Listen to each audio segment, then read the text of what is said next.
પણ આ વખતના હાઉસ ટુ હાઉસમાં આપણે દરેકે દરેક વોટરને ઈએફ આપવાનું છે. હવે એના માટે તારીખ છે 4 નવેમ્બરથી 4 ડિસેમ્બર. પણ એ પદ્ધતિમાં થોડું ડિટેલિંગ કરીએ તો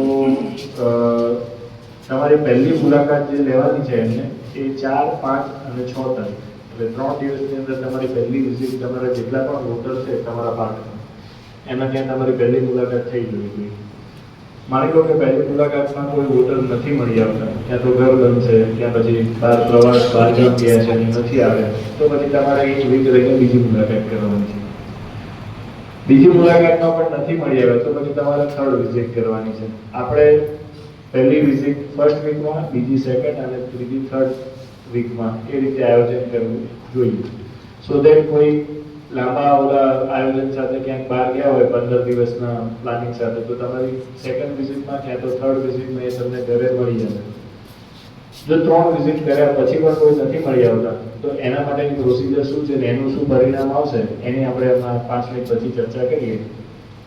પણ આપ સૌ જે અપેક્ષિત છે કે તમારી જે જેટલા પણ તમારા પાર્કમાં વોટર છે એ તમામ વોટરના ત્યાં તમારી પ્રથમ મુલાકાત આવતીકાલે એટલે 4, 5 અને 6 તારીખમાં થઈ જશે. બરાબર? હવે તમે એના ઘરે ગયા, માની લો કે તમને ખબર પડી છે એ વ્યક્તિ કોઈ સપોઝ મૃત્યુ પામ્યા છે, ક્યાં તો પછી પરમેનન્ટલી અહીંયાથી શિફ્ટ કરીને જતા રહ્યા છે. બરાબર છે? આમ તો આપણે આંકડા વિધાનસભાની વાત કરીએ તો ગઈ ઝુંબેશની અંદર લગભગ આપણે 3,500 જેવા લોકોના નામ કમી કરેલું કે જે લોકોના ડેથ થઈ ગયા છે. આના અગાઉની જે વાત કરીએ, આના અગાઉના વર્ષમાં જે ઝુંબેશ આવી બને લગભગ મૃત્યુ પામેલા તો ઘણા બધાને આપણે ઓલરેડી આમાંથી ક્લિયર કરી દીધેલા છે. પણ તેમ છતાંય બની શકે કે એ વર્ષથી લઈને અત્યાર સુધીના વર્ષના સમયગાળામાં તો બીજા નવા એવા બનાવ બન્યા હોય, ત્યાં વોટેવર, મતલબ બીજા કોઈ કારણોથી કોઈ કાયમના માટે સ્થળાંતર કરીને જતા રહ્યા હોય તો એવા લોકો પણ હશે. એટલે પહેલી મુલાકાત તમે 4, 5, 6 તારીખમાં કરી લો. જો કોઈ નથી મળી આવતું તો સેકન્ડ વિઝિટ તમે એક અઠવાડિયા પછી કરો. બીજી મુલાકાતમાં પણ નથી મળી આવતા તો પછી તમારે થર્ડ વિઝિટ કરવાની છે. 3 મુલાકાત ફરજિયાત છે. 3 મુલાકાત કર્યા પછી પણ જો કોઈ ઘરે નથી મળી આવતું તો તમે એનો ફોટોગ્રાફ લઈ લો કે પંચનામું કરી લો. એ મતલબ એની જે પ્રોસિજર છે આપણે એવું ફોલો કરીએ સો દેટ ભવિષ્યમાં બીજા કોઈ પ્રશ્નો ના થાય.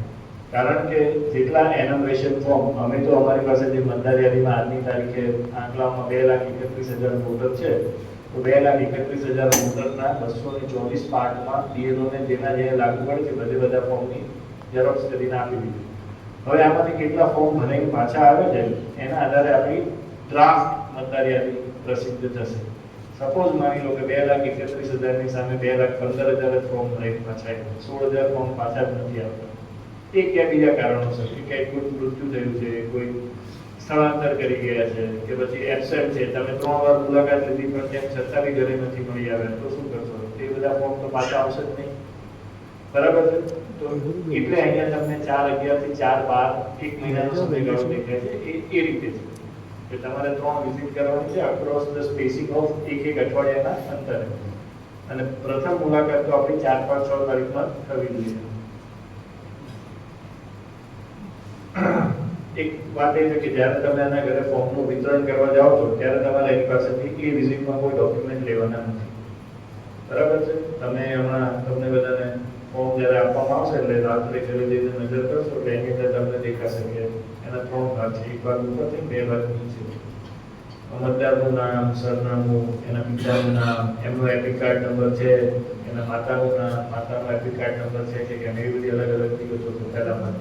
બીજા ભાગમાં એવું છે કે આના અગાઉના એસઆઈઆર એટલે જે આપણે ગુજરાતમાં 2002માં થયું એ વખતે એ કઈ વિધાનસભાના કયા ભાગમાં કયા અનુક્રમ નંબર પર હતા એની બધી વિગતો છે. અને હમણાં આપણે બધા દિવાળીની રજાઓમાં ગયા એના પહેલા આપણે એક ટેબલ ટોપ એક્સરસાઇઝ કરી. 2002ની વિધાનસભાની યાદી તમને આપેલી મતદાર યાદી અને 2025ની આપેલી. આપણે એમાંથી મેપિંગ કરેલું 6 કેટેગરીમાં વોટરનું. Category A, B, C, D, E અને F. એ બધા વિષય વસ્તુ આપણે એનોટેશન ફોર્મમાં લખવાની છે.